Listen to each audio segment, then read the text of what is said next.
Bon, 16 heures à Alger, c'est 16 heures dans 17 heures. C'est bon. Pourront m'attendre.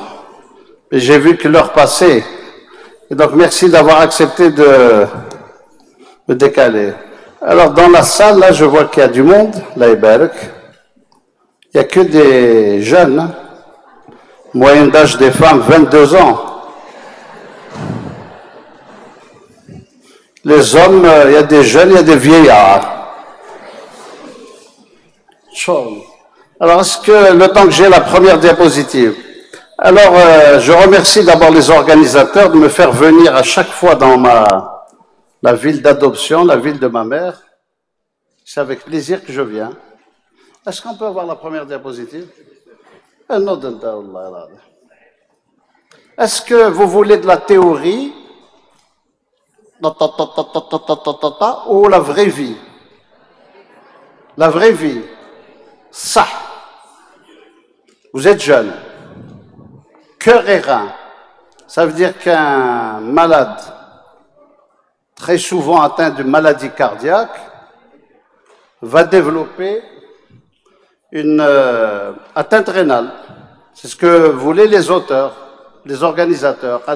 Cœur et rein. Bon, est-ce qu'il y a du nouveau? Ça dépend pour qui. Alors, mercredi, c'était le 1er novembre. C'est un jour férié. J'étais le seul médecin du service de permanence. Un iqad fait l'hémodialyse à Mustapha. Vient une jeune résidente de cardiologie A1. L'actuel chef de service s'appelle Siddiq Aït Msoudan. Chatra, elle est pétillante. Elle me parle d'un monsieur de la cinquantaine. Elle me dit, il est en OAP. D'accord, il est en OAP. Pourquoi vous voulez me voir? Qu'est-ce qu'il a? Elle m'a dit, il a une CMD. Je dis, moi, je ne travaille pas avec les SMS. C'est quoi CMD? Elle m'a dit, vous ne connaissez pas ça, non? Cardiomyopathie dilatée. Un gros moulin. Je lui ai dit, bon, je ne suis pas cardiologue, mais fraction d'éjection. Elle m'a dit, moins de 20%. Oh. Et je lui ai dit, il est allongé. Elle m'a dit, impossible, il est debout. Assis. L'oxygène, 10 litres. Comment vous allez le déplacer? Il chauffe. Comme disait ma grand-mère, il chauffe. Il chauffe même. Alors, je lui ai dit, par qui il était suivi? Elle m'a dit, un cardiologue. Je lui ai dit, ça c'est sûr, Ben Mimoun, Héroïs. Je lui ai dit, expliquez-moi, vous qui êtes pétillante, qui courez pour votre malade, comment se fait-il que ce malade? Elle m'a dit, il a fait les urgences. Et dans la nuit, je l'ai hospitalisé. La nuit du 31 au 1er. Quand il va mourir. Donc, qu'est-ce que vous attendez de moi? Quand il chauffe le bilan rénal. DFG, 20 millilitres.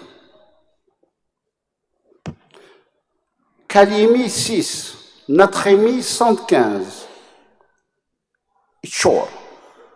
Bon, les œdèmes, la radiothorax, ça je passe. Et je lui dis un gaz du sang artériel. Il me dit pourquoi faire? Je lui dis le gaz du sang artériel, c'est mode. Elle fait un gaz du sang artériel, pH 7,10. Acidose. Ben, je lui dis on est obligé de le dialyser d'ultrafiltrer. Comment je fais? On va poser un cathéter. Je lui dis puisque Ben Mimoun l'a suivi. Bon, les Algériens, comment ils disent, la famille? تقبلوا قلبه دوك تقبلوا الكليه يرويس le cœur يرويس le rein. Ça s'appelle un syndrome cardio-rénal. Alors attendez, on va voir si ça marche.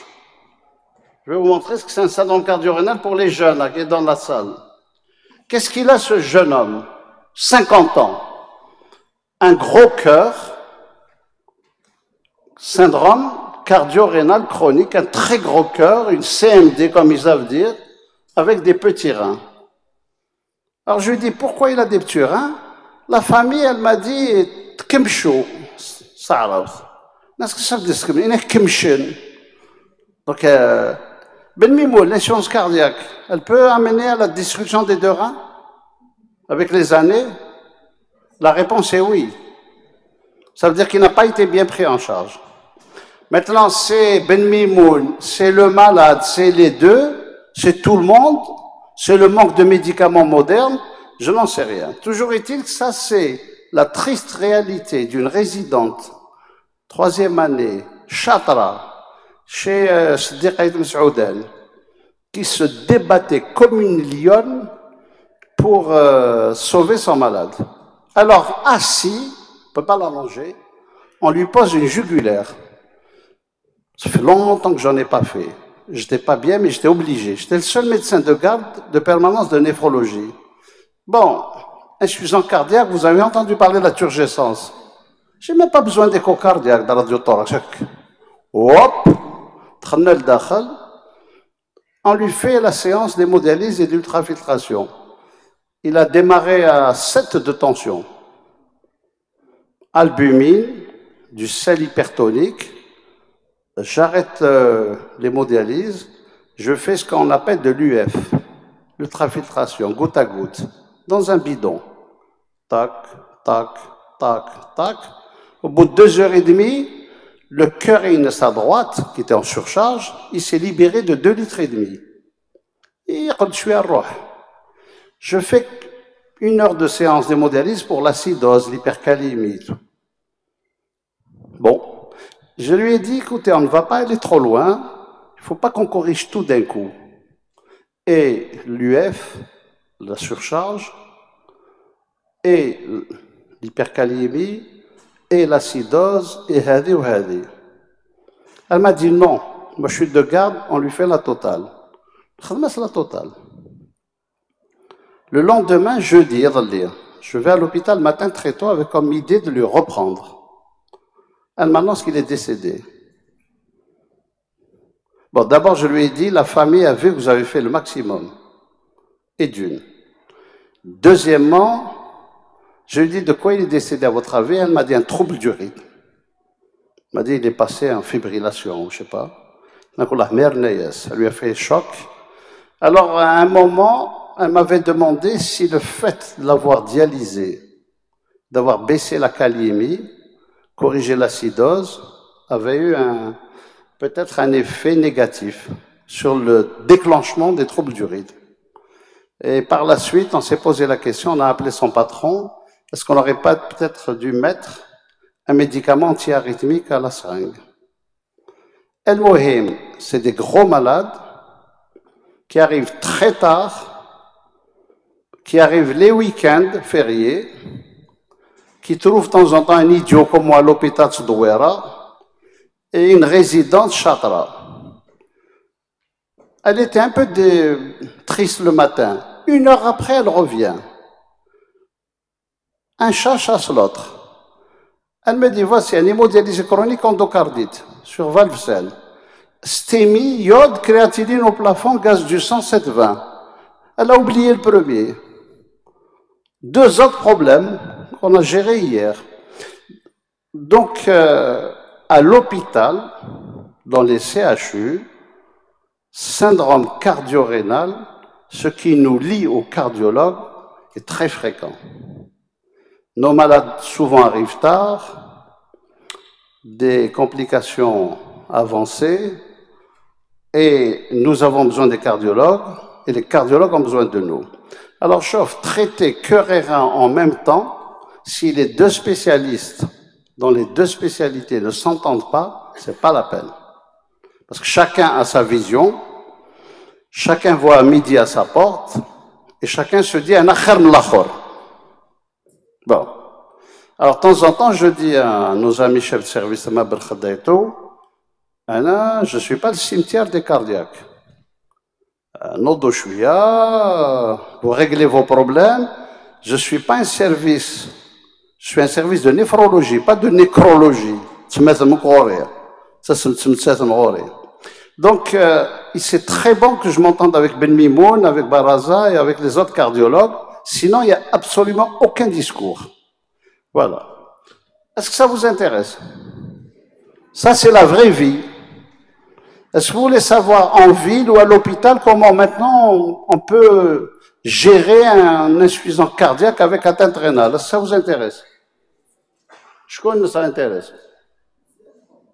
Je vois que ce n'est pas votre quotidien. Si, ça intéresse un peu. Yallah. Moi, j'attends. Alors, il y a une autre malade, elle l'a pris en charge un peu mieux. Vous allez voir que lorsqu'on prend en charge rapidement, qu'on s'entend avec nos collègues cardiologues, ça se passe mieux. Alors, attendez, je vais revenir en arrière si ça marche. Arjo. C'est une dame de Boufarik. Elle a 65 ans. Elle est retraitée, 2 enfants et diabétique. Jusque-là, rien de spécial. 2006, RM serré, commissurotomie, suivi en cardiologie. Elle est opérée 15 années après. 15 années après. Alors ça, ce n'est pas un remplacement valvulaire, vous le savez. C'est juste un acte pour améliorer les choses. Alors, 15 ans après la commissurotomie, ça ne va pas. Le rétrécissement mitral va réapparaître, retentissement sur la fibrillation, et donc sa situation ne s'arrange pas. Bam, bilan pré-op, 15 mg, 37 minutes de clearance, hémoglobine à 9. Syndrome cardio-rénal. Quel type? Ben, c'est celui qu'avait le malade Meskin, qui est venu en catastrophe le 1er novembre. Elle a une maladie cardiaque mitrale chronique qui a retenti sur les reins. Alors, qu'est-ce qu'ils vont lui faire cette fois-ci? Ils vont la réopérer, et cette fois-ci, c'est un remplacement valvulaire avec annuloplastie. Donc là, les cardiologues, les chirurgiens cardiaques font bien leur travail, malgré une insuffisance rénale aiguë post-opératoire, périopératoire. Elle sort avec un bon DFG et une anémie. Ah, ferritine. On est en mai 2021. Ça vous intéresse? C'est la vraie vie, hein? Elle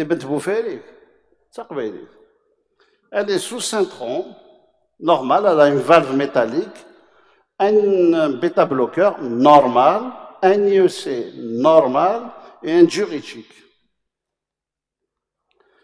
Et puis un matin, elle vient au CHU Mustapha, au service néphrologie, AIRAR, tension basse et des perturbations du bilan biologique. L'urée, le DFG bas. Alors, vous avez parlé de pro-BNP. On ne le fait pas à l'hôpital. Il est fait dans le privé. Nous avons obtenu que 3 laboratoires à la périphérie de Mustapha, et nous sommes 3 demandeurs. Cardio A1, cardio A2, néphrologie. Au début, les prix étaient de 9 000 dinars, et maintenant ils sont à 4 000 dinars. Et vous voyez que cette dame, le BNP est au plafond. Ça veut dire qu'elle est en insuffisance cardiaque. Elle est en rétention hydrosodée. La ferritine est basse, l'hémoglobine est basse, elle a une albuminurie.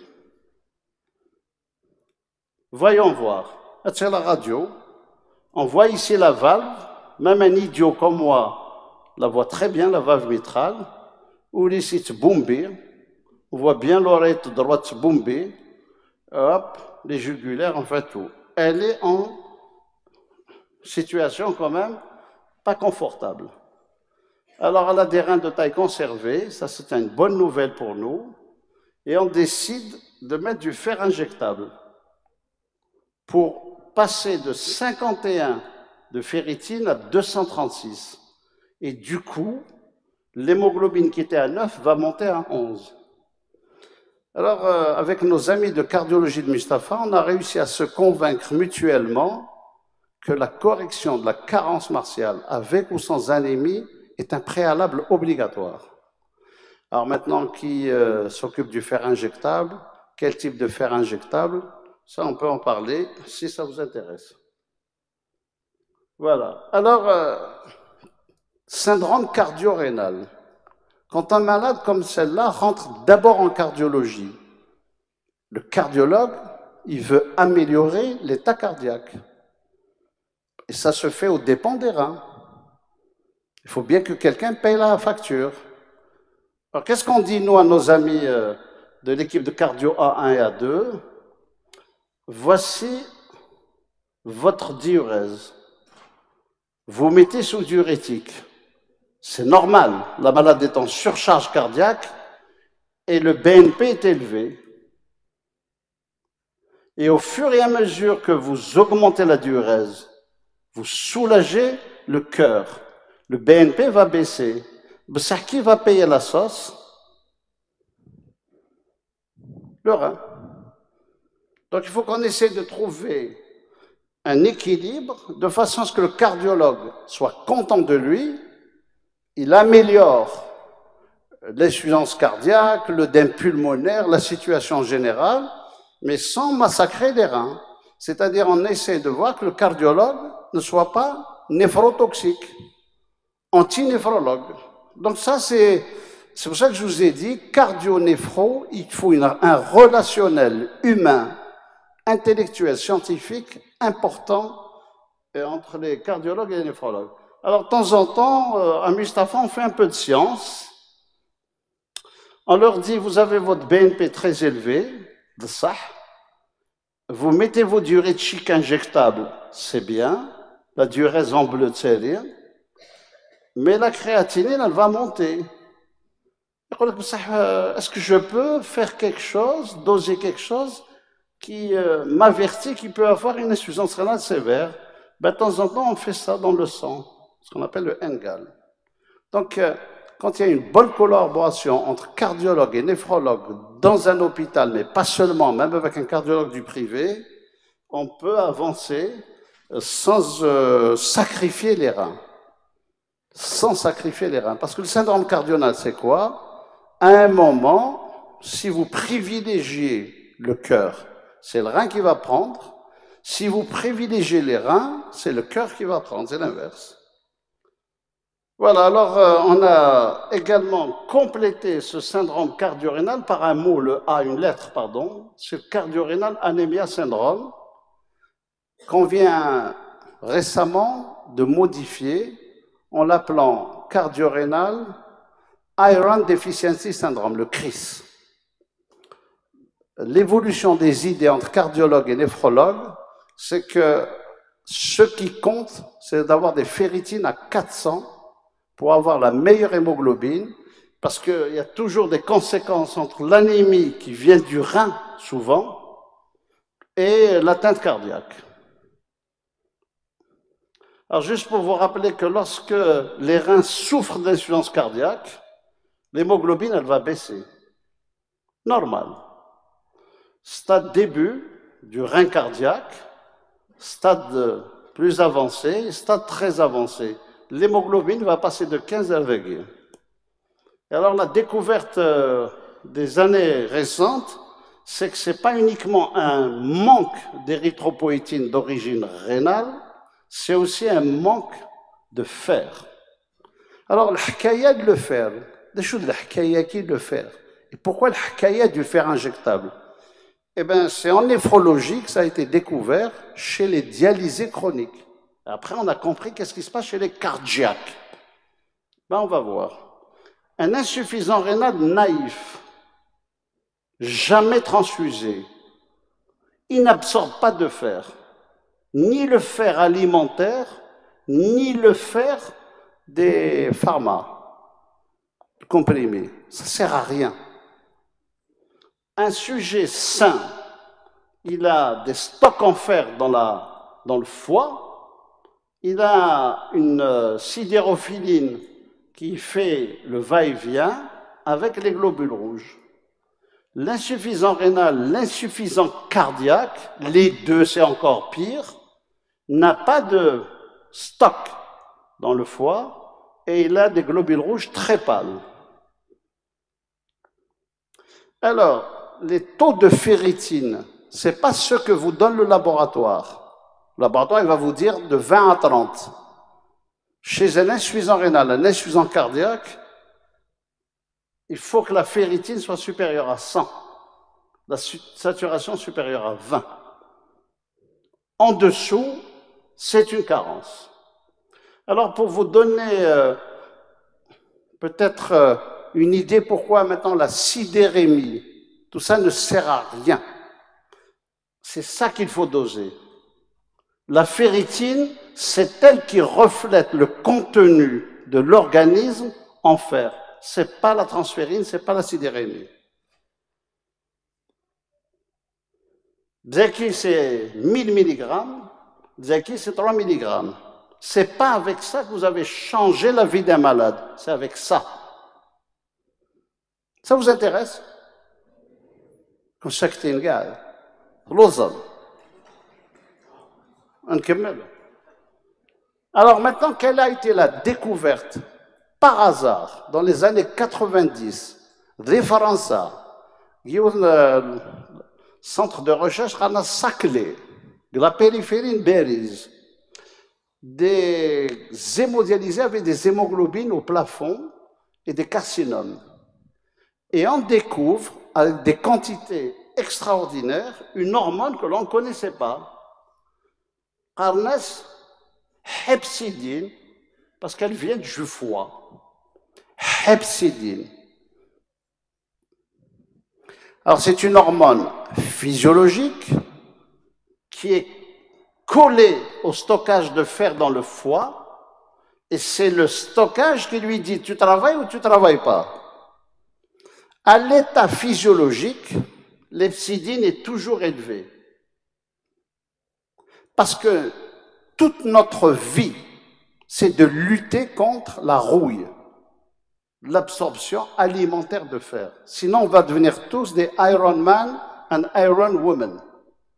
Sinon, on va devenir des hémochromatosiques. Les familles qui n'ont pas d'hepsidine vont développer une hémochromatose. C'est des maladies graves et on meurt du cœur. L'être humain que nous sommes, à l'état normal, il produit tout le temps de l'hepsidine, aérobe. L'hepsidine bloque physiologiquement, naturellement, l'absorption de fer alimentaire ou de fer des pharma, des suppléments. Sinon, c'est la catastrophe. L'insuffisance rénale, l'insuffisance cardiaque, l'hepsidine, elle explose. Urémie, insuffisance cardiaque. Première conséquence, où c'est le fer oral, avec le fer, il ne passe pas. Et c'est grâce au fer injectable qu'on a maintenant réglé ce problème. On va injecter du fer directement. Et on a réglé cette carence liée à des années. Ça ne se passe pas en un mois, ça se passe pendant des années. L'insuffisance cardiaque, l'insuffisance rénale, les dialysés, pendant des mois et des mois, il n'absorbe pas le fer. Alors, le fer oral là, du commerce, c'est bon pour la santé financière du laboratoire et ça donne des douleurs gastriques et des selles noires. Si un jour il saigne, ça, vous le savez, vous ne le voyez pas. Donc vous l'oubliez. Alors je précise bien, l'insuffisance rénale, l'insuffisance cardiaque, l'inflammation chronique, bye bye le fer oral. Il y a une seule période de la vie, et c'est chez les femmes, où l'hepsidine va disparaître, c'est la femme enceinte, parce qu'elle a besoin d'absorber du fer. Quand elle allait. C'est la seule situation où on peut donner des suppléments en fer. Elle va l'absorber. Elle a besoin. L'insuffisance rénale, l'insuffisance cardiaque, les malades qui ont un cancer, qui ont une maladie systémique, une polyarthrite rhumatoïde, tout ça c'est du khorti. Ça vous intéresse? Vous allez retenir ça? Donc il ne faut pas être surpris quand vous avez un syndrome cardio-rénal, un malade cardiaque, qui a détruit ses deux reins, il ne faut pas être surpris qu'il n'ait une ferritine basse, inférieure à 100, et une anémie avec ou sans microcytose. Ce n'est pas obligatoire la microcytose. Comment le malade le sent? Comment le cardiologue le sent? Vous perfusez du fer injectable. تقرب على malade, أتكر, تسدو. J'ai la grand-mère d'une assistante du service. Première perfusion de fer, brancard. Deuxième perfusion, fauteuil roulant. Troisième perfusion, تسدو. Quatrième perfusion, comme elle est de Bni Ayat, ou était Kerbabine. Ma mère et ma grand-mère n'étant plus d'ici, ma femme, elle fait que le pizza, dans le panini. أو صح العصبان تكربابين très bien. تكرد elle cuisine. C'est un syndrome cardio-rénal.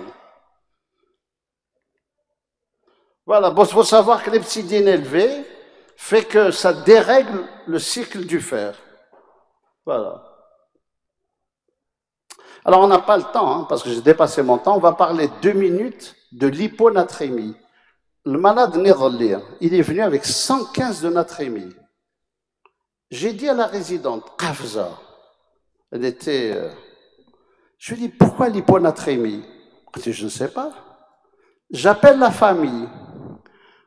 كنت تعطي له يشرب تسكمه سمان قال لك وي بوركوا الميدسان قال لهم تكمشوا لي راه هذا شو تكمشوا كذا الشرب بزاف باش ما يتكمشوش c'est de la pure folie.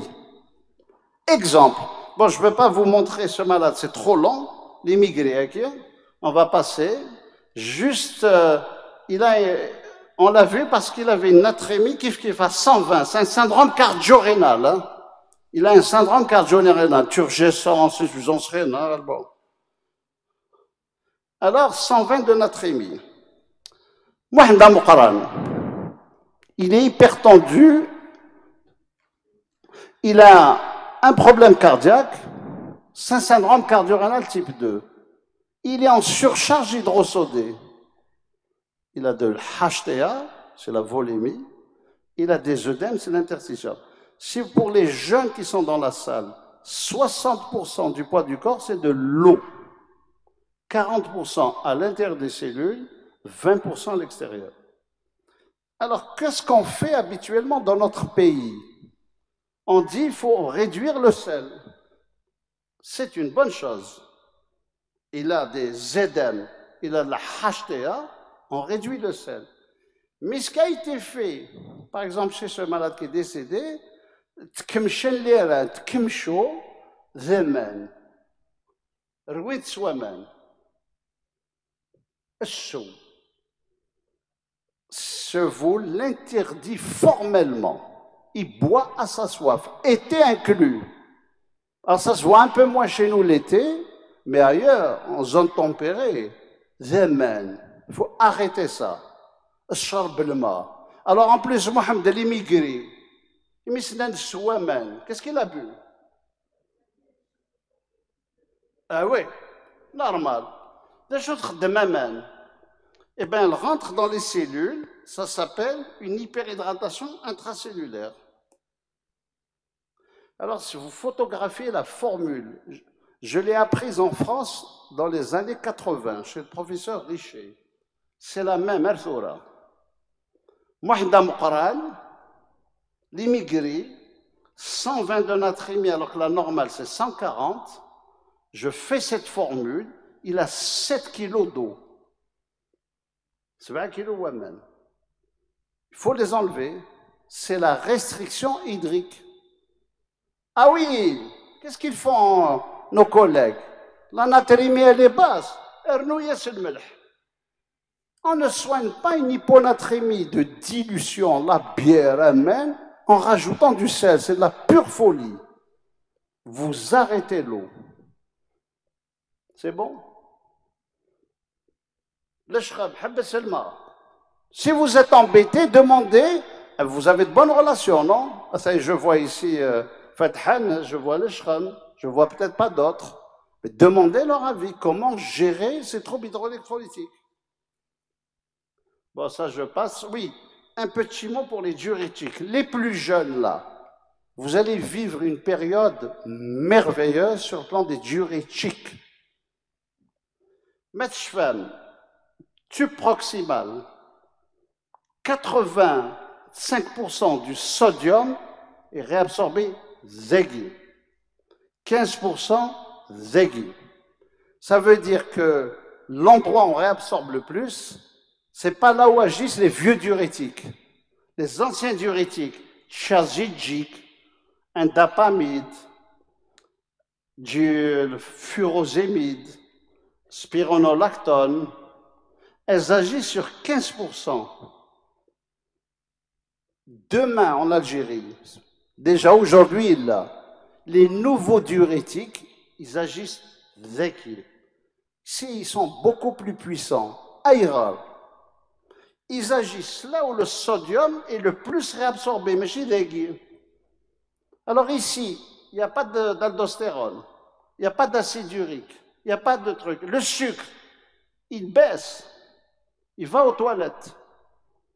Ça veut dire que les nouveaux diurétiques, sacubitril, le premier que l'on a, vous les chez en Algérie, et celui qui est là, c'est le bonheur. Et la dapagliflozine, on a et la cana, on les a en Algérie, agissent zeki. Ça veut dire que les diurétiques d'hier vont petit à petit disparaître. Ils agissaient à droite pour des nouveaux diurétiques qui agissent à gauche. Voilà ce qu'on a pour, ce qui est très, très bien pour le rein. Alors, juste un mot, c'est que les EGLT2, ne les donnez pas contre les ISRA, mais avec les ISRA. Les grandes études qui ont montré que DAPA et compagnie arrangent le cœur, arrangent les reins, les malades, ils les étaient sous traitement. Il ne faut pas l'arrêter. Alors, l'Algérie d'aujourd'hui, quand il y a un problème cardiaque et rénal, avec un DFG bas, vous regardez l'albuminurie, comme on a fait chez notre malade de Boufarik. Si elle n'est pas très élevée, je peux jouer Isra calcique. Belarbia, en Algérie, je vais être direct. Coveram, s'il s'agit d'un IEC, Coveram, direct. Sinon, comment vous les appelez? Itacond, Coaprovel, non, Exforge. Exforge, je ne sais plus comment il s'appelle. Il n'y a pas de diurétique, c'est un anticalcique. Il y a le Coveram, et Zeki, il y a l'Exforge et quoi d'autre? Unisia. Il n'y a pas un autre Sanofi. Abrovasque, voilà.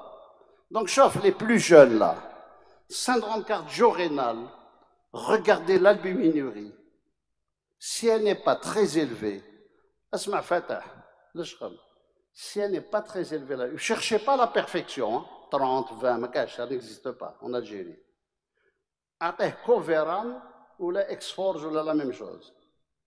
Si l'albuminurie est élevée, vous êtes obligé de mettre un diurétique. C'est-à-dire, co, je ne sais pas quoi, co, je ne sais pas quoi.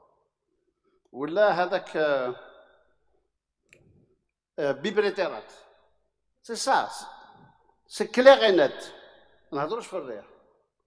Maintenant, demain, lorsque vous aurez besoin d'un thiazidique, il va disparaître.